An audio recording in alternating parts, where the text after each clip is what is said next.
before we start, let me quickly show you what this talk will be about. So I was playing with Chrome, and now this weird thing is happening to my terminal, where it prints this calculator every time I open it. And you might guess from the title of this talk that this is somehow a Chrome Sandbox escape, in particular in Mojo, which we will get to in a second. Particularly, this is a logic bug. There was no memory corrupted in the making of this presentation, which means if you were hoping for some new elite heap spraying techniques, now is your last chance to change the rooms. I actually have 3 bugs for you, 3 logic bugs. The first one will be like a nice introduction how Mojo works, and hopefully we'll explain the inner workings, and then we will get to a really painful bug that was really hard to exploit. But before we get to that, I need to go over a little bit of background. I promise I will make it quick. So this is what Chrome looks like. You have this browser process, and you have a bunch of other processes. Most of them, some red ones, the renderers. The renderers are the ones that touch all the untrusted data. So whenever you touch some HTML or you run some JavaScript, this will all happen inside of one of these renderer processes. Which also means that if you have a cool JavaScript engine bug and get native code execution, this is where you will most likely end up. And this is one of the prerequisites for this talk, since we're talking about sandbox escapes. Just assume the tech already has native code execution in one of these renderers. And then you're obviously in a sandbox, otherwise we wouldn't have to break out of the sandbox, right? Interesting is also that the renderers themselves are isolated from each other. So even if you run your exploit on evil.com, you serve your exploit from evil.com, you won't be able to just read the cookies from google.com or something, because the process isolation will still guarantee some web security basics. Since in a sandbox, you can't talk to stuff like, you can't do raw network connections, but as a renderer, you want to fetch some URLs. So for that, there's other processes. They're called utility processes. For example, you see here the network and the GPU process. And the network process does what you think. It's supposed to fetch stuff from the network. So as a renderer, you can ask the network process, please fetch foo.js as a sub-resource or something. So when I'm saying you're talking to another process, you need some way to communicate, right? And this is called an IPC mechanism. The IPC mechanism in Chrome is called Mojo, and from the title of this talk, this is what we will talk about, and this is what we will try to exploit. And you won't just talk to another process. In the end, what you want to do is you talk to a certain service or interface on this process. In the case, or in the previous example, we want to fetch some JavaScript. We want to load the URL, so there's some URL loader service that we can talk to. Or on the left side, you see like stuff like the renderer host is something the renderer is supposed to. But you also see a few things that the renderer is not supposed to talk to. And the GPU host is pretty obviously only intended for the GPU to talk to. It's not clear from the name, but network service and network context are also highly privileged interfaces. So there must be some way to prevent you from allow you to talk to some of them, but not all of them. In Mojo, these interfaces are backed by something called a port. The port, it's just some data structure in the process. A port has a name. The name is this 128-bit secret value that is generated randomly. The 2 processes are always connected with a single message pipe, depending on the OS. On Linux, for example, this will be a socket pair. And then when you want to talk to a specific port, for example, the port of the URL loader, you will send a message through this single socket pair saying, where it says somewhere inside, oh, I want to talk to X, where X is the name of the URL loader.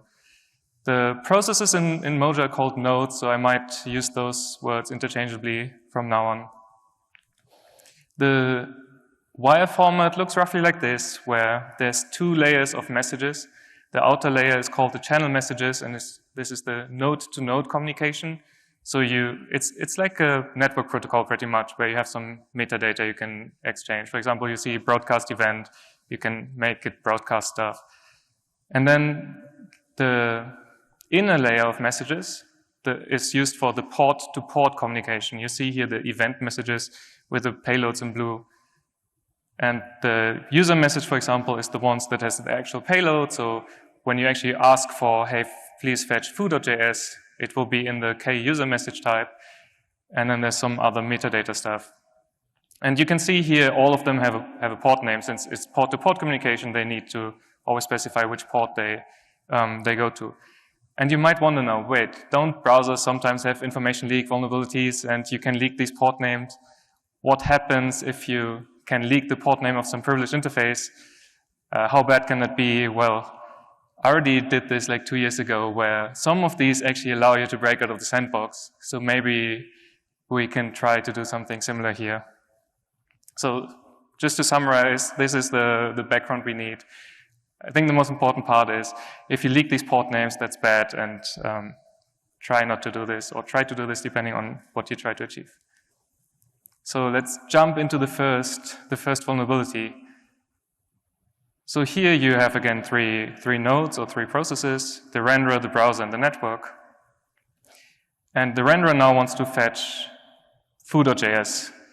But as you can see here, they don't have a direct connection with each other yet. They don't have a socket pair yet that they share. So for this, there needs to be a mechanism for somehow set up new connections, right? And in Mojo, there's always this one special node, the first node in the network, and this is called the broker node. And in Chrome in particular, this broker is the browser process. So this broker has a direct connection to every other node in the network. Like, this is a prerequisite for everything to work. So we can now ask the broker or the browser here to introduce us to the network node. How does that work? Just as you expect, we send one of these channel messages asking for an introduction. The broker creates a new socket pair, and then it takes one end each and sends it in both directions with a message called introduce. So it introduces the renderer to the network node, and it introduces the network to the renderer. They accept these, they have a direct connection, and now the renderer can fetch foo.js. And there was a bug in this. So assuming we have a second renderer, and the second renderer, we have a JavaScript bug, we have native code execution there, and we somehow want to mess with this protocol, right? What can we do? Well, the bug was that this introduce message, when the broker introduces the nodes to each other, there was a check missing that the introduce message is only allowed to come from the broker. Because if you don't check this, then our ghost here can do something like this, where it creates its own socket pair. It sends one side to the renderer, to the other renderer, like it could be google.com renderer, saying like, here's the network process on the other side.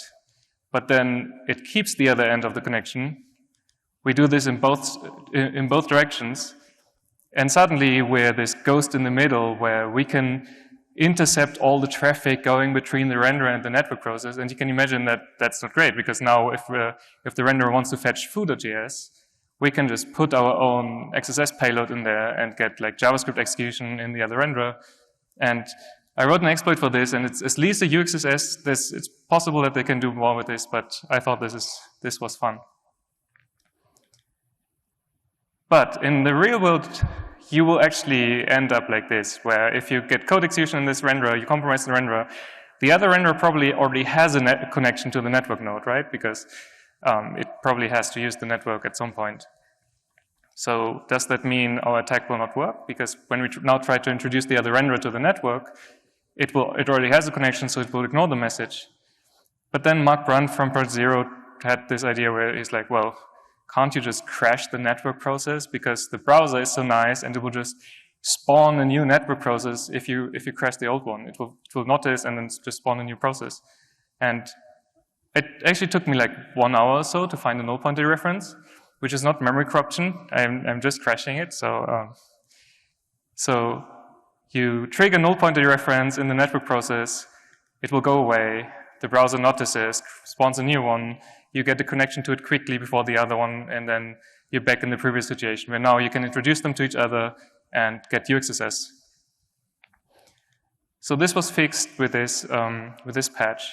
So on introduce, when this introduce message gets received, we now check that from node needs to be the broker name. Or in this case, if from node is not the broker name, we drop the connection. It's exactly what you want to do. But it will be super useful later. We will actually need this later, so keep it in mind, but I will also show it to you again. But let's go right to the next bug. So this was bug number 1. Bug number 2 is, so what happens if you're in Mojo, you want to spawn a new process, you're not the broker node, you want to spawn a new process, and this new process should also get introduced into the network.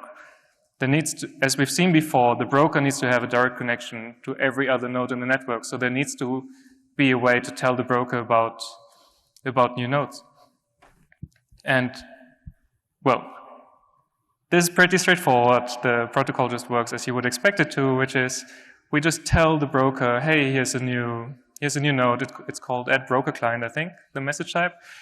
The broker now needs to create a socket pair. This time it will keep one end, send the other one back to the renderer. The renderer needs to forward it. And then once it accepts this socket pair, now they have a direct connection. So where could be the bug in this exchange? That sounds like very similar to the previous setup, right? So maybe we can find a variant of the previous bug in this. We're back in our compromised renderer, and now the bug is actually very similar, except it's the exact opposite. You remember before there was a check missing that if a message comes in that's supposed to come from the broker node, this check was missing that's actually from the broker node. In this case, the missing check is the opposite, which is this message that goes usually to the broker node, we can send it to other nodes, so the other node didn't check that if they are the broker when they receive this message, which is this @brokerClient that we just saw. So what if we, in this scenario, we just tell the renderer, hey, we just added a new node to the network, it's the network node. The renderer actually was processing this message, creating a socket pair, keeping one end, sending one end back, and I think this looks very familiar to you now, where we put this in both directions. We again, the ghost in the middle, and we have UXSS. So far so good, right? Like, I think this should give you a quick overview of the kind of things we can do with Mojo and how the protocol works. But now there was a third bug, and the third bug was not this easy to exploit. The third bug was, I think, the most difficult exploit I've written so far in my life.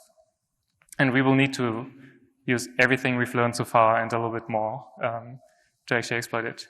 So it started out with this thought experiment where it's like, okay, we can add new nodes to the network. So we can tell the broker there's a new node and we can use an existing node name. For example, we can tell the broker, hey, here's the network node. The broker will notice in this case, of course, like, I already have a connection to the network node, so this message is invalid, and we'll just ignore it.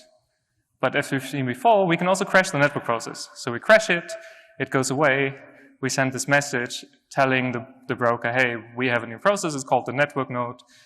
And this time the broker will accept it, or the browser process will accept it. Which seems not very useful at first, except that it actually turned out to be a very cool thing to do. So we can reuse the names of previously existing nodes after they went away. To see why this is useful, let's take a quick look at what the browser process is actually doing. So when the network process crashes, the socket will get closed. The browser sees this. It will then look up in some hash map like the peer node. It will delete the peer node. It will see, oh, in a different map it has like all the ports pointing to this peer. It will delete all of these ports as well. And then this is all happening on the IO thread of the browser process. And then it will process our message which says, oh, we are the network process now, and allows us to reuse the name, but all the ports are gone, so it seems kind of useless. Except that Chrome is not just a multi-process browser, it's also heavily multi-threaded. So what can happen at the same time is that a second thread tries to send a message to the one of the ports on the network process. And what happens there would be like, it takes this port structure from this hash map, it will lock it, and then read out the node name. And this can happen before we destroy the port, right? And then the browser process, the IO thread continues, destroying the port, allowing us to reuse the node name. And if we now go back to thread 2, and thread 2 now tries to send the message to the node name it just read, it will go to the wrong node. It will go to us instead of the now non-existing node anymore. Which means we can leak the message content of any nodes that are sent, any messages that are sent this way. which is kind of lame, and well, the race looks very impossible to win, so let's try better. And now this is where this patch from previously comes into play. As you remember, if this introduce message comes in and it's not from the broker, we drop the connection. So what can we do this?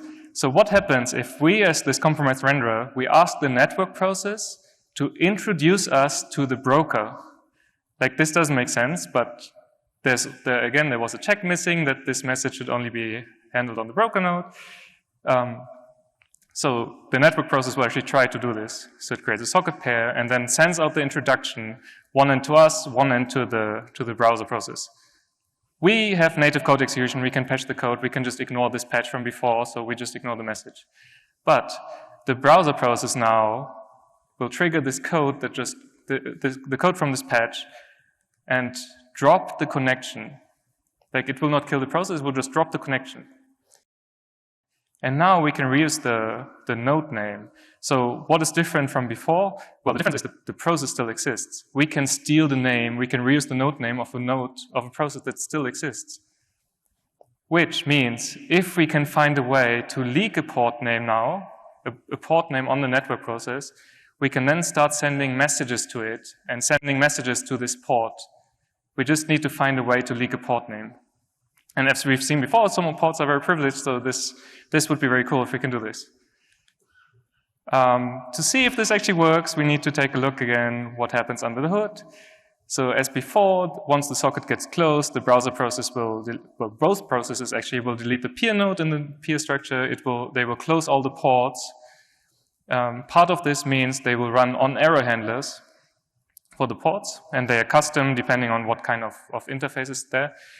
One of these interfaces is called the child process host. So you see, like, the child process host has a server side and a client side. The server side on the browser process will kill the child when it runs, which means it will kill the network process. And the network process will exit if the child process host runs the on-error handler. And then, after this happens, we can reuse the node name on the left side. Which means this is not great, because once the network process is gone, we're back to the previous case where we don't have a cool exploit anymore, and we just get this lame primitive of maybe leaking some message content. Around this time, I was listening to this podcast with Halva Flake, and this resonated with me, which is, I can't let go of bugs. If I find a bug that I think might be exploitable, I spend way too much time to actually making it work. This is one of the examples. And looking long enough at it, I actually had an epiphany, which was, well, these on-error handlers, they are not run at this point as I showed you. It's a little bit misleading, the slide. These are actually tasks on the I/O thread, so they get enqueued as tasks, which means they don't actually have to run here, but they can run after we reuse the node name. If we're fast enough, we can send our own message to reuse the node name quick enough before these on-error handlers run, which means now we have a chance, right? We can raise the right side to reuse the node name just before the on-error handler runs, and on the left side, we will also, this node name reuse will happen before the on-error handlers run if we're fast enough. But even better, another thing that was really cool was that when these on-error handlers run, one thing they do is they close the port, and then they send out a port closed event. And this port closed event now goes to us because we were able to reuse, if we're fast enough and we can reuse the node name, this port closed event goes to us. And part of the port closed event needs, of course, is the port name that was closed, which means this is our leak that we wanted. So this can be some privileged port on the network process, and the browser process tells us about it. Hey, I just closed this port. It tells us by accident. And then at some point, there's a port, the on-error handler from the child process host will kill the child. So we actually have time. We have time from the first port closed event, which might be a privileged port, to port K, which is the child process host, and at that point it's game over. So we have this very tight race window where we leak a port and can use it, which is great, except that the number of total ports is something like 20, which means we have like the time window of like 10 on-error handlers roughly for this.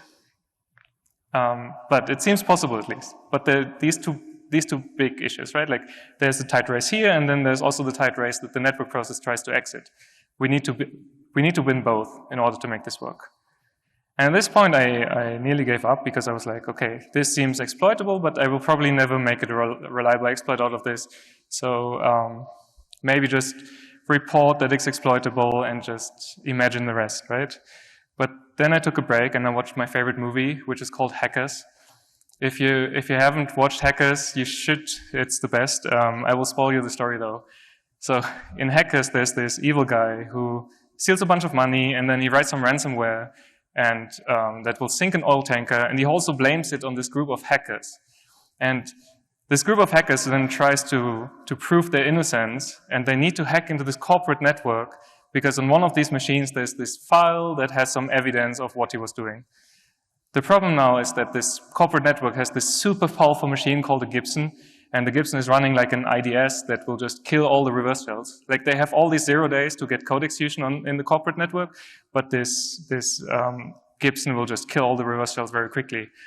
And at this point I was like, wait a second, this is my problem. This is my story. Like I have this leak and I could use it to get some code execution, but like there's this broker that will kill the process too quickly. So let's take a look at how they solved it in the movie. So there are these two media icons that have like these hackers with a TV show called Razor and Blade. And the hackers, they go to them and ask them, hey, can you help us? They send out a distress signal to the world and ask all the hackers in the world to unite and help them. Like everyone throws their 0 days at it, gets code execution at the same time, and then the Gibson will be overloaded and can't kill all of them quickly enough. It buys them enough time to like leak the file and save the world. I was like, okay, hey, we can do this. If you remember bug number 2, like I can't just ask all the hackers in the world to help, but we can fake this. As you remember from bug number 2, there's a mechanism to add new nodes to the network, right? We can add new processes to the Mojo network, which means these don't have to be real. We can just create our own fake army of hackers and just connect them to the network process. And now, well, in the movie, they send viruses to buy time, but the virus in our case is called a broadcast request. So if we now, like, just imagine what happens. So there's this process now has 10,000 connections. Like I'm using like 10,000 fake nodes, all with a socket pair connecting them to us actually.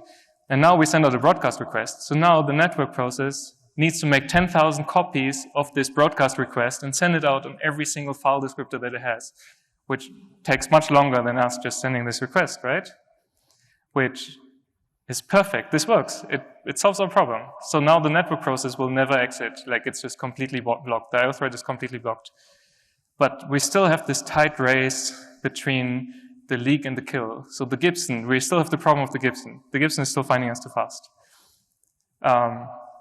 Which was this, right? So port 1 to port 10. Like we only have 10 on-air handlers.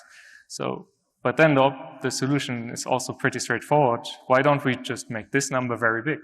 Instead of having 10 on-air handlers, we make 1 million on-air handlers. And we can do this. We can just send ports over to the broker and tell them they point to the network process. The browser process will accept them. You need to do a small trick that will never process them, but it doesn't really matter. Like you can send all these, like I'm using 1 million ports or so, send them over, kill the connection, and now it needs to go to this 1 million on-air handlers, and it gives us plenty of time to use to use the leaked port name and then send it against the network process. Which means we're done, right? We solved our problems. We just need to find a nice privileged port name now that we leak and send messages to.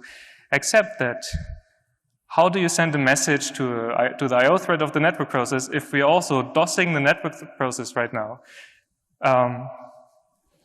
Well, can we turn the DOS off and on again, maybe? Something like this, where the DOS is running, we stop it quickly. Once we stop it, it will notice the socket got closed, it will destroy all the ports, it will enqueue all the on-air handlers. Remember, there are tasks on the IO thread. We start the DOS again, and these on-air tasks at the bottom will never run because the DOS is running again. Which means at this point, we actually have time to inject a spoofed message. Except that processing a message is also a two-step process. it first needs to read the message, which then enqueues the tasks to actually process the message. And this message that we want to send is probably on the IO thread, which means we need to make it read our spoofed message somewhere here during the denial of service, which turns out is possible. We just need to add another trick. Okay. On the bottom, again, you have the compromised renderer. On the top, you have the network process. And all these lines between them are like the socket pairs, because you remember we created like 10,000 fake nodes. So we have like 10,000 socket pairs connecting us to the network process. So the original idea was just to put these broadcast requests in, just a bunch of them. The IO thread will be busy forever. But this doesn't work because then we can't send our message. So we need to have a better strategy to actually DOS the IO thread. And then I had an idea, which was, what if we do something like this? Instead of sending these broadcast requests, we enqueue lots of small messages that do whatever, right? Like they don't do anything interesting. It doesn't matter what they do. Under the hood, what happens now is that there's some select syscall on all these file descriptors. It will notice, oh wait, all these file descriptors are readable. Let me enqueue a task to read from them. Right? So now there's like 10,000 tasks to actually read from these file descriptors. Now, before those get handled, before those run, we add a single broadcast request only on the first file descriptor. So now when the task to read from the file descriptor runs, what it will do is it will read both messages at the same time. And then it will process the small message first, throw it away, and now it comes to a broadcast request. Part of the broadcast request means it will actually send us back 10,000 messages, so we can actually follow the progress of this broadcast request. And when it's somewhere in the middle, we just add a second broadcast request on the next file descriptor, which is already marked for reading, and there's already a task that will read from it next. So what happens now is it reads from the next file descriptor, and again processes first the small message and reads also our broadcast request. And so we can keep this broadcast request going, this denial of service going and going dynamically, and just continue adding extra broadcast requests while they're being processed. So after a while, the browser process will now, after like a second or so, send us leaked us this port name that we're interested in. So maybe right now we got this port name. So now we can, instead of enqueuing a broadcast request, we just enqueue our spoofed message. And the same thing will happen where it will read both messages together, enqueue our spoofed message for processing using our leaked port. And now all we have to do is stop the denial of service, which means we just don't enqueue anything anymore, wait until all the messages are gone. It will now process our spoofed message. And now we start the denial of service again, which is just put a bunch of broadcast requests back in. The on-error handlers will never run, but our message will get processed and we succeed, right? Like this it. Now we have a way to leak the port name, send a spoofed message to it.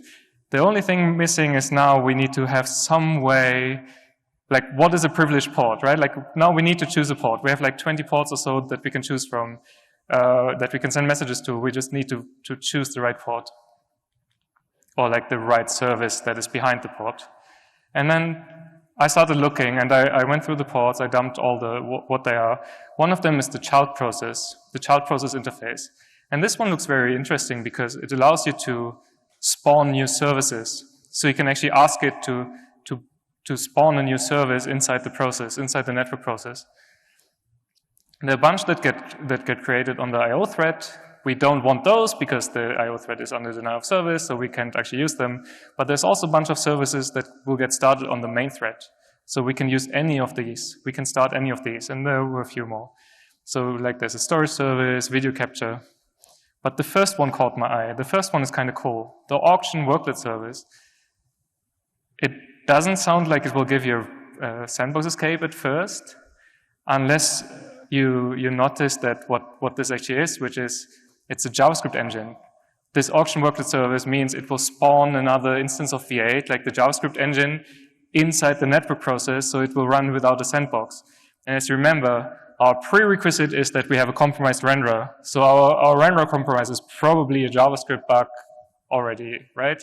So if we just use a JavaScript bug to get code execution in the first place, we can then use this JavaScript bug again to now get code execution in the network process, and we're done. Except that this doesn't work because this child process interface is always deleted after the child process host. The child process host was the one that kills the network process. So in 100%, like, it's impossible to leak the port name while the network process is still alive. So this didn't work. Then Sergey Glazunov and Mark Brunt from Zero pointed me to this, which is HTTP auth static params. So there's this other very privileged interface called the network service in the network process. If you talk to the network service, you can create a new network context, and with the network context, you can create a new URL loader factory, which allows you to create URL loaders and then make HTTP requests.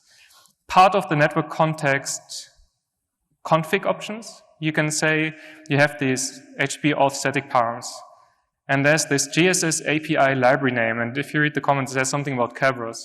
So whenever you make an HTTP request and it tries to initiate some Kerberos stuff, like it's this HTTP auth negotiate header or something, it will load this library from disk and execute whatever's inside, right? So if we create our own network context, pointing this to a file that we control on the disk of the user, for example, in the downloads folder, and then make a HTTP request that replies with this HTTP auth header, it will load this library and we get code execution.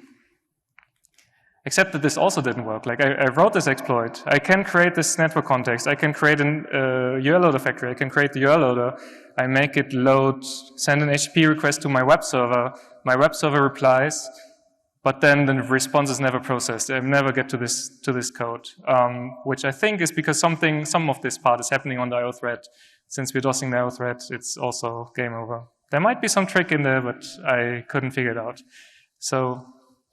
But there's another config option when you create a network context, which is where to store cookies. You can store cookies on disk, which is also just a file path saying like, oh, put the cookies in /temp/foo or something, which will create a SQLite 3 database file on your disk. If you then insert a cookie in there, it will just add it to the SQLite 3 database file, which means this string that you insert will end up somewhere in the middle of the file. So if we can find an interpreter that reads a file from disk, ignores a bunch of garbage, and executes something from the middle, then we're good. Then this is enough. Because this is our primitive. We can create an arbitrary file with content in the middle, controlled content in the middle, and we just need to find something that will execute it. And there's something at least on Linux and on Windows that you can use, and particular on Linux, you can use your shell RC. For example, in my case, I'm using my Z shell RC, and you might remember this from the beginning of the talk. So on the top, I'm running the exploit, which needs to spray ports and create these fake node names. And on the bottom, I'm watching my Z shell RC file, which says it's ASCII text right now, which it should, right? But then, once the exploit is finished, it just takes a few seconds. You will see that it actually turns into SQLite 3 database, and then my Z shell, if it sees this file, it will execute something from the middle. And you can actually see here in the beginning, it will be like, what is this command with all these null bytes? It's way too long, and it will just skip it and continue. And then it sees a new line, print the calculator, and yeah. And that's the whole exploit. Like, my personal takeaway from this journey, because this took quite a while to do, so I need to tell myself it was worth doing it, is how important this target-specific knowledge can be, both for defense and for offense, right? From a defensive point of view, really understanding how this protocol worked allowed me to find bugs that you wouldn't find with a fuzzer, right? Like you can't encode this error condition in a fuzzer. I mean, you could, but you wouldn't know that you have to do it. But on the other hand, for the offense side, it's also super useful. These primitives that are very target specific can be super useful, right? Like it would have been possible to exploit this third bug. I would have given up if I hadn't known already about how I can create these fake nodes, how I can send over ports and so on. But I think the actual real takeaway is that if you ever get stuck, if you ever get stuck, just take a break, watch hackers, and well, hackers might just have the answers for you. Thank you.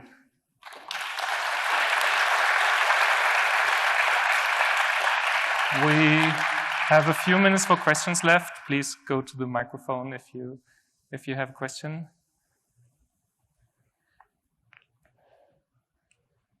You can also reach me on Twitter or in the overflow room afterwards.